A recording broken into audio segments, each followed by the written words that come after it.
Assalamualaikum warahmatullahi wabarakatuh, Sobat HMS Baitul Qalbi. Tadi kita sudah berbicara tentang pengalaman mengobati seseorang yang kerasukan ya. Sekarang kita akan mengalihkan kepada narasumber. Mudah-mudahan kita bisa mengambil hikmah dan manfaat dari narasumber Baitul Qalbi. Monggo.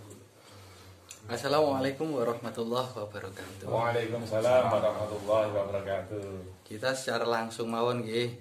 Definisinya kerasukan itu adalah hilangnya kendali atas diri kita dan masuknya sesuatu selain daripada diri kita.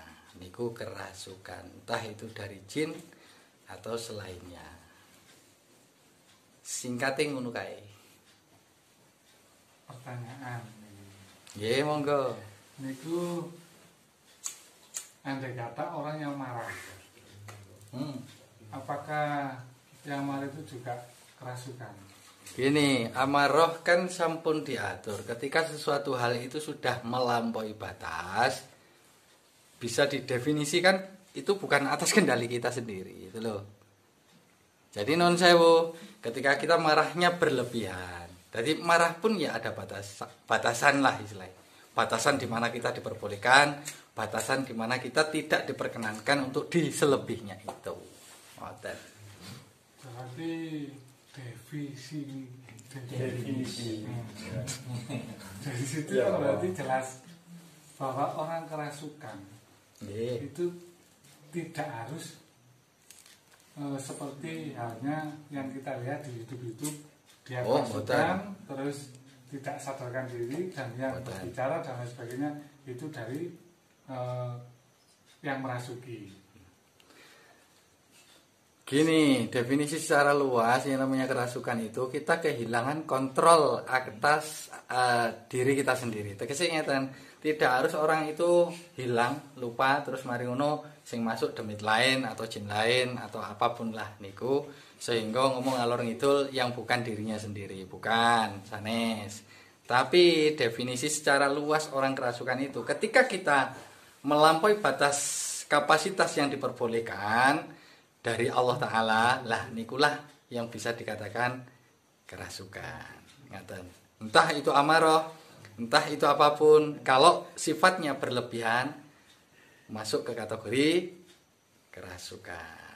Contoh lah, sampean suka HP, tapi hati sampean tidak dibatasin gitu loh. Setiap kali ada HP yang baru pasti punya rasa ingin toh. Kalau kita bisa menahan dengan batasan kita, otomatis kita akan timbul rasa syukur. Tidak akan berlebihan. Ketika menuruti hawa nafsu, ketika kita tahu sesuatu hal yang baru, kita pengen seperti itu dan seterusnya, ya nun sewu, berarti kan kita sudah tidak menjadi diri kita sendiri, sudah melampaui batas. Ngaten. Lah iku iso dilebokno nang gone definisine wong kerasukan. Bukan berarti kerasukan iku mari ngono kaya wong semaput terus ana sing lebone tok iku ya ndak. Kita harus ingat di beberapa kitab termasuk kitab Munjiat. Iya toh? Beberapa hal yang bisa dibisikin bangsa ngonoan kae, bangsa lelembut kayak glepung beras dan lain sebagainya. Istilah jin gitu. Jin ataupun syaitan gitu. Iku ndak semua jin mampu untuk masuk ke dalam qalb hati. Mereka hanya bisa berbisik di luarnya serambi-serambinya hatinya manusia. Karena di dalam kitab tersebut dikatakan bahwasanya ada 4 bilik ya toh. Ada 4 bilik. 4 bilik itu 4 kotak, 4 katup. Yang di situ adalah perputaran dari darah sing dimana darah itu dari ndak bersih disaring filter ya, suwe-suwe jadi bersih. Sedangkan di kitab tersebut dikatakan kalau tukule roh ya.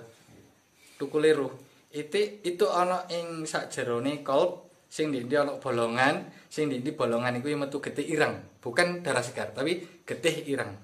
Kita harus pahami itu, getih ireng. Lah, ndek sak jerone bolongan sing ana miline getih ireng ikulah Allah numbuhno ruh. Lah, sudah jelas bahwasanya ruhnya manusia ini terserah Allah. Tidak ada yang bisa bahas masalah ruh kecuali Allah itu sendiri. Kita hanya bisa mengetahui dari batasan-batasan tersebut. Ngaten. Jadi intinya ini, wong lek melampaui batas berarti sama halnya kesurupan. Dan definisi kesurupan tidak harus orang itu lupa ingatan. Gitu. Berarti nggak semua orang itu yang dibilang kesurupan itu sampai hilang ingatan. Jadi orang-orang yang melampaui batas tentang perbuatannya itu dianggap juga sama dengan kesurupan. Siap. Terus tadi Bu ya, untuk pengalaman Cak Misbah tadi, bila mana ada seseorang yang istilahnya melibatkan seseorang untuk mengirim makhluk lain itu untuk dimasukkan ke tempat yang dituju, itu apakah memang ada seperti itu? Sihir. Istilahnya dikirim supaya kerasukan. Jadi saya ngirim Cak Misbah supaya kesurupan gitu dengan keilmuan saya gitu. Apakah memang ada itu ya?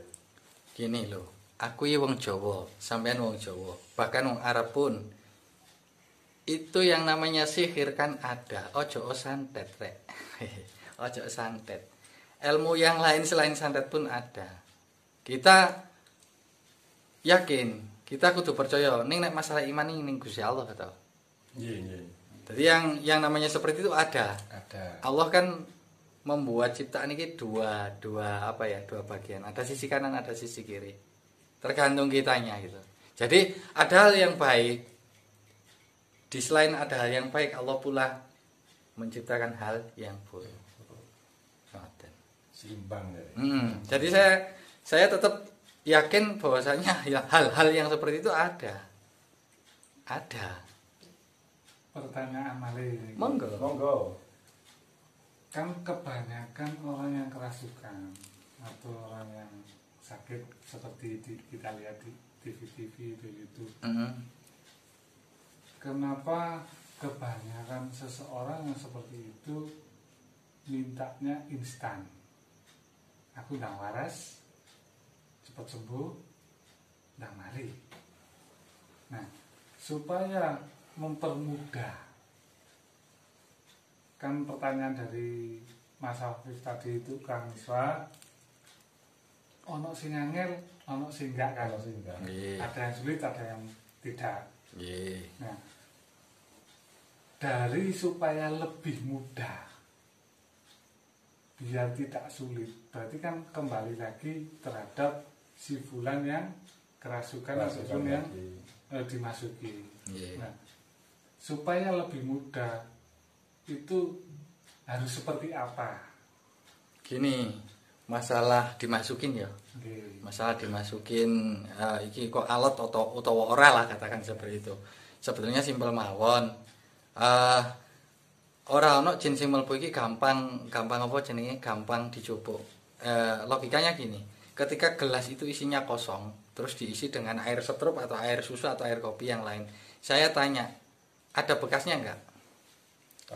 Pasti ada bekasnya. Dan hakikatnya orang yang ngambil atau ngeluarin jin pun harus butuh dibersihkan 2 kali kan itu. Jadi hakikatnya gak ono sing gampang gitu. Cuman mudahnya itu caranya membujuk si jinnya tadi yang ada di dalam yang ngerasuki. Ini nek dibujuk dirayunya mudah ya insya Allah lah. Ngoten. Lelek dibujuk ra kenek berarti kan dengan hal yang lain. Bisa jadi dengan kayak kita ngadu ilmu, ngadu kepahaman atau ngadu yang lain gitu. Atau adu fisik pula boleh. Lah, kula gini berbagi kalian jenengan. Ketika jenengan misalnya suka sekali mengkonsumsi tontonan sing ora iso dadi tuntunan, ono wong ru'ya dengan mudah dan gampang dan lain sebagainya, kok gak balik meneh ndang waras wi ngeten. Kalau kita bicara masalah medsos, masalah dunia maya, di dunia maya itu banyak orang yang nyari sesuatu hal. Tapi kalau kita bilang apa adanya, nun sewu, nggak ada yang nggak sulit, semua sulit. Contoh mawon lah sing mudah. Ketika jenengan pengen sesuatu hal, nyuwun teng Allah Ta'ala. Anda butuh nyelak enggak? Butuh nyedek enggak ning Gusti Allah? Entah itu dengan bentuk wiridan, sholat hajat, istikharah, maca Quran dan lain sebagainya. Saya tanya dulu. Pastinya ya. Ketika kita punya tujuan pasti hati kita akan mengarah ke situ gitu. Dengan tuntunan yang ada. Lah, saya tanya lagi.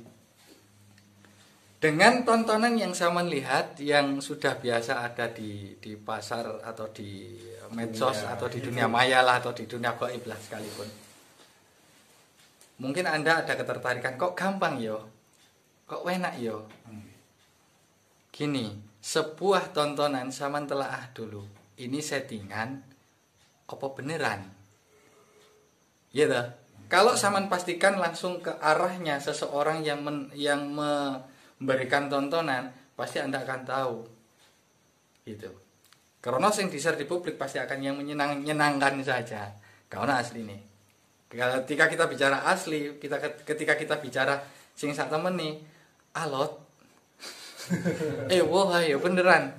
Beneran. Ya paling tidak ewonya mungkin kita butuh waktu setengah jam kayak 1 jam kayak untuk nyembuhin seseorang yang ketika seseorang itu kerasukan. Kalau nggak ada pengalaman dulu. Ada anak perempuan yang kemasukan macan putih. Sing jarine wong kene-kene kuwi apa jenenge sing nunggu di makam sebelah sini. Jenenge katakan inisialnya R gitu. R Rahayu langsung itu aja. R Rahayu gitu jadi. Nah, anak ini kesurupan. Setiap hari pasti kemasukan sampai berangkang ning jenenge kampung ki wong ora siji loro sing eruh, tahu semua. Setiap kali sudah disembuhin saya pulang pasti kejadian jadi lagi dan itu berulang-ulang. Saya tanya alasannya apa, bla bla bla, singkat cerita alhamdulillah bisa, tapi itu pun nggak bisa sehari 2 hari. Gitu. Kita lihat dulu orangnya gitu. Ketika orangnya bisa mengontrol dirinya sendiri dengan kesadaran, ya insya Allah cepat. Tapi kalau di dalam diri manusia yang kemasukan tadi masih menyimpan sesuatu hal atau unek-unek, ya saya harus diselesaikan dulu unek-uneknya. Lah, singkat cerita yang menjadikan sulit atau tidak tergantung si orang tersebut. Maksudnya orang tersebut itu orang yang kerasukan. Iya, yang kerasukan itu ada masalah. Jadi gini, kita ngobrolnya biasanya nek kula sih kita sharing dulu. Ketika sharing belum selesai kok jilalah jinnya masuk, lah kita tanyain dulu tujuannya apa, maksudnya apa kok masuk. Apakah dia punya salah kepadamu yang masuk, gitu, ataukah kami yang masuk disuruh orang kah atau apa gitu. Jadi masalahnya kita dulu lihat dulu. Di preteli digoleki ya. Iya. Biar obatnya biar cepat gitu. Lah contoh gampangannya gini. Ketika saman potong pohon atau bambu. Ketika saman motong akarnya nggak selesai. Saya tanya, cukul neh nggak? Cukul lah. Seperti halnya itu. Ketika seseorang kemasukan jin terus nggak tuntas. Ketika dia pulang terus kosong lagi, pasti masuk nggak? Pasti masuk. Lah seperti itu. Di rukyah ping 10 swidak jaran kai, nek orangnya tetap dalam posisi yang seperti itu kosong, ya wis. Gitu ya. Berarti intinya dari pihak keluarga dulu juga ada support ataupun betul memberikan semangat untuk sembuh itu ya. Lah, pada dasarnya berarti kan kesembuhan itu tidak melulu dari orang yang meruqyah. Juga harus ada dari orang yang diruqyah. Dia punya semangat kemauan untuk mau tidak diganggu dengan hal tersebut atau jin atau apapun sing ganggu dirinya. Ngoten.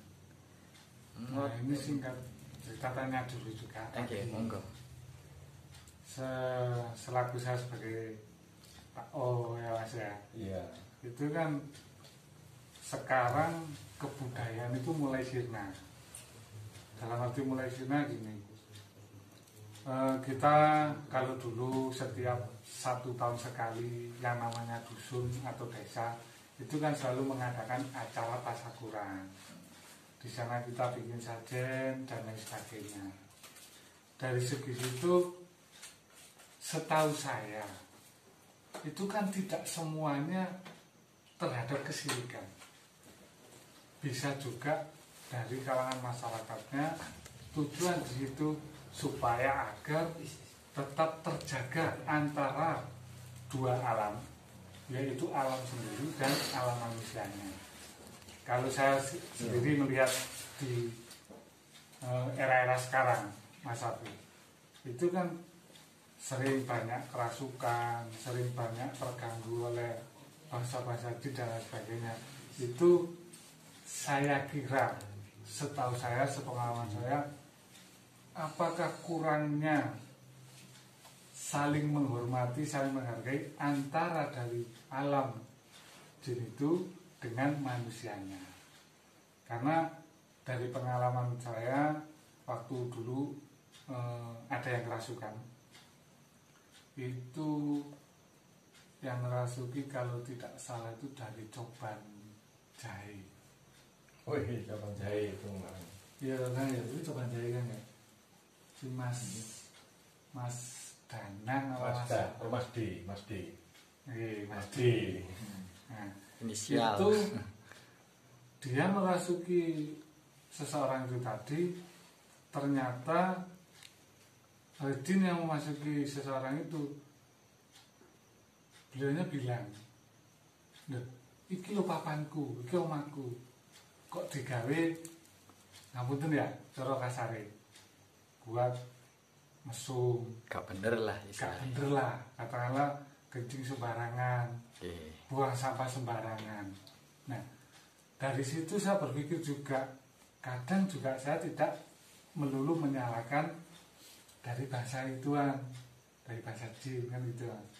Karena mereka juga punya yang namanya mandat, ataupun seperti kita manusia harus merawat, mempunyai hak yang sama. Mempunyai hak yang sama karena kita diciptakan di dunia. Nah, sepengetahuan saya, Allah itu menciptakan jin dan manusia di dunia. Nah, berarti kan jelas kita diciptakan di dunia untuk saling itu tadi. Iya. Tetap saling menjaga. Ya, jelas kan intinya Gusti Allah itu menciptakan jin dan manusia untuk beribadah. Iya. Nah, ibadah itu kan macam-macam, bisa silaturahim, bisa saling menghargai. Nah, kebanyakan terjadi itu karena pihak manusianya juga ada yang nggak mengerti masalah seperti itu, jadi nggak paham atau nggak melihat, jadi ada salah miskomunikasi gitu. Boleh kula jawab secara singkat masalah tadi nggih. Ngeten nggih. Kalau menurut kula orangnya juga budayawan nggih. Yang namanya istilah lek wong Jawa kayak kopi suguh ya. Yeah. Suguh. Aja ngomong sajen lah. Kayak nyembalik sajen kayak suguh teh. Yang ngasih kayak gitu itu sebetulnya masuk ranahnya budaya, kebiasaan kan itu, atau tradisi yang ditinggalkan nenek moyang kita. Sah-sah mawon, boleh-boleh saja Anda lakukan, boleh-boleh saja. Cuman nih belajar toto niat gitu. Kalau niatnya kita memang nyuguh, ya non sewu, kita juga orang punya pandangan di akidah, nggak oleh gitu loh. Niat gitu ya. Malu biniat. Iya, balik lagi niat gitu loh. Toto niat. Kalau misalnya kayak apa misalnya dari bangsa seperti itu merasa tersinggung karena tempatnya dipakai begini begitu dan lain sebagainya, dalam satu tanda kutip sing aneh-aneh ya, ya nggak salah merekanya. Berarti orang tersebut yang lupa beberapa hal, satu gak berdoa. Yang tiga, ketika kemanapun kita ingin jaga sikap gitu, sikap kita gak benar pada saat itu. Ya adab niku penting. Dua. Yang ketiga, mungkin orang tersebut juga lamul tauhid atau lupa Tuhan. Nah, inilah yang menjadikan mereka merasa terusik. Bukan mereka yang nggak baik loh ya, mereka juga banyak yang baik gitu. Jin pun nggak kabeh elek, jin ono sing muslim gitu. Kalau pandangannya dulur-dulur misalnya jin ku elek kabeh nggak patut dikancani dan lain sebagainya, ya monggo terserah ngono lho. Ya sing diawak kan sampean-sampean dewi gitu loh. Masalah lain-lainnya kan nggih terserah kulun nafsin diri kita sendiri-sendiri bagaimana baiknya untuk menyikapi sesuatu hal gitu. Balik lagi, mereka akan baik ketika kita berlaku baik atau berperilaku baik. Jin tidak akan jauh dari orang yang muslim, yang mukmin, yang sami'na wa ata'na nang ngene Gusti Allah. Kenapa? Karena dia pun tahu, dia pengen punya imam, punya tujuan di antara kehidupan. Mane nek ana wong muslim sing sami'na wa ata'na nang ngene Gusti Allah nggih, terus pas waya salat tok sia-sia meneng wae, konsentrasi wae. Bisa jadi mungkin dari barang yang lain atau dari kaum yang lain niku lagi pengen makmum nang sampean. nggak usah dikubris, tetep nang Gusti Allah. Lah inilah yang sulit. Notoi masalah hati dan niat inilah yang sulit. Gitu. Ini Bu ya, ini ada pertanyaan dari viewer ya. Assalamualaikum warahmatullahi wabarakatuh. Waalaikumsalam. Saya ingin bertanya kepada Buya, bagaimana untuk penjelasan orang yang sedang kesurupan, bagaimana dengan posisi ruhnya, atau bisa diartikan ditindih atau bagaimana? Monggo Bu ya, itu pertanyaannya dari viewer. Nggih, kalau jawab nggih, Assalamualaikum. Ngeten. Kalau bahasa ditindih atau diendih sementara, ini kan hanya sekedar bahasa. Sebetulnya di mana kalau tak sisi ruhnya sendiri. Kalau kita pelajari balik lagi yang kemarin kalian jenengan nggih. Titiknya zona gat kan sudah ada, tidak perlu saya share di sini. Zona gatnya kan ada, istilahnya titiknya ruh itu di mana saja, gitu. Ada 3. Cuman untuk pastinya tempatnya kan kita nggak akan di pabrik sini karena niki untuk makanan umum, makanan awam supaya paham dari awal dulu. Tapi insya Allah tidak menutup kemungkinan mungkin kita jelaskan. Lah, ketika sesuatu hal itu masuk di mana? Damun jelaskan darah. Mobilitas utama mereka untuk menguasai gerak kita, menguasai kontak dan pikiran kita. Darah Di aliran darah. Di aliran darah nggih. Itu aja dulu yang kita pahami. Jadi di aliran darah. Lah, itu bisa masuk karena satu pola makan, ya iso. Ya toh? Kurangnya berwudu juga bisa, atau tidak baiknya perilaku atau kurang bagusnya adab yo iso gitu. Berarti intinya banyak sekali ya Bu ya, orang kerasukan tuh macam-macam lah gitu. Bukan aja dari laumul tauhid, banyak sekali termasuk adab juga, perilaku yang berlebihan atau kurang gimana gitu ya. Balik lagi seperti tadi ya. Tadi kan kalau sempat bilang di salah satu yang awal tadi, di darah, yang darah itu keluar dari lubang darah hitam, di lubang yang ada darah hitam itulah Allah meniupkan ruh kan gitu. Lah, kita sudah bisa berpikir kan dari situ bahwasanya ruh ini bentuknya apa gitu. Saya tidak perlu jawab toh. Bentuknya apa? Berarti seperti halnya ketika ada gelas kita kasih air putih. Nah, ruh itu kayak apa gitu? Ya seperti halnya air putih yang ada di dalam gelas. Gitu. Jadi dia akan memenuhi mau rosone dan lain sebagainya, itu memenuhi wadah tersebut sehingga bentuklah seperti gelas. Seperti halnya manusia ketika ada ruhnya ya kaya menungso kae gitu loh. Lah, sedangkan kenapa saya bisa bilang jin itu ataupun selain jin yang baik ataupun yang jahat itu bisa didamun atau darah, ya karena kan bentuk awalnya jin itu abstrak, tidak berbentuk, hanya partikel energi gitu. Jadi sekecil apapun mobilitasnya, sekecil apapun partikelnya yang untuk penghubung supaya dia bisa mengalih gerakannya manusia itu supaya bisa dipengaruhi, ya jadi lewat situlah dari partikel-partikel sing cilik-cilik kayak itu. Termasuk salotak juga. Kurang lebihnya seperti itulah. Ya berarti kalau andai kata ini yang kita lihat, seperti Mbak Kunti. Ngeten. Langsung mawon lo jawab ya ndak panjang-panjang. Misal vision atau penglihatan kita melihat sosok kuntilanak, pocong, genderuwo, terus mari ngono, ngini ngono macam-macam, wiwi gombel dan lain sebagainya ataupun tuyul. Gini.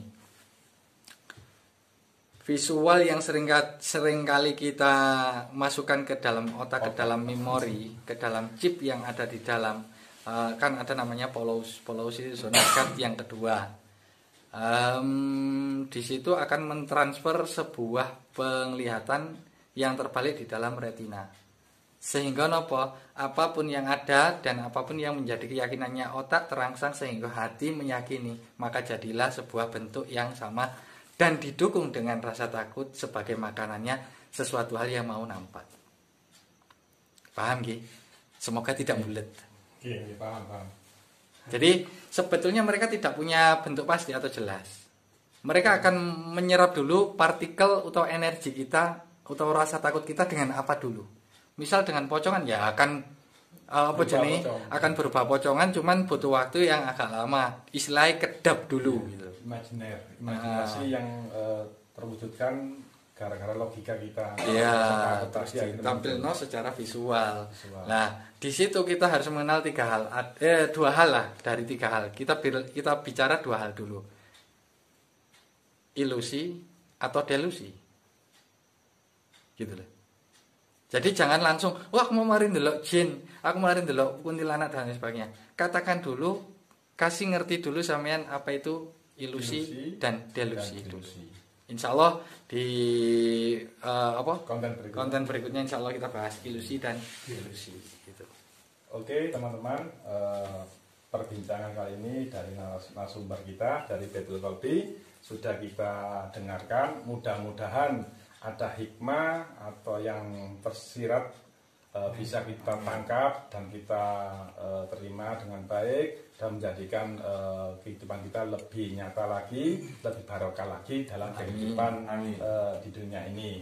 Oke, sahabat HMS Baitul Qalbi, terima kasih sudah menonton video ini. Mudah-mudahan Anda juga akan diberikan banyak rezeki, banyak wawasan yang sangat barokah, manfaat ilmunya apapun, Anda akan baik-baik saja. Terima kasih sudah menonton video ini. Salam dari Baitul Qalbi. Assalamualaikum warahmatullahi wabarakatuh. Waalaikumsalam warahmatullahi wabarakatuh.